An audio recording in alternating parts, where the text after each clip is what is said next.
پاک میں ارشاد ہے، ترجمہ: اے لوگو جو ایمان لائے ہو، جب پکارا جائے نماز کے لیے جمعے کے دن تو اللہ کے ذکر کی طرف دوڑو اور خرید و فروخت چھوڑ دو، یہ تمہارے لیے زیادہ بہتر ہے اگر تم جانو۔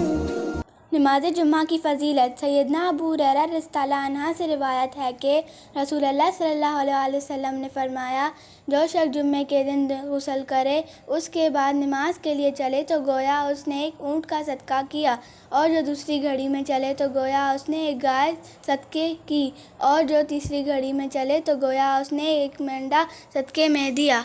اور جو چوتھی گھڑی میں چلے تو گویا اس نے ایک مرغی صدقے میں دی، اور جو پانچویں گھڑی میں چلے تو گویا اس نے ایک انڈا صدقے میں دیا۔ بس جس وقت امام خطبہ دینے نکل آتا ہے تو فرشتے خطبہ سننے کے لیے اندر آ جاتے ہیں اور ثواب کا سلسلہ موقوف ہو جاتا ہے۔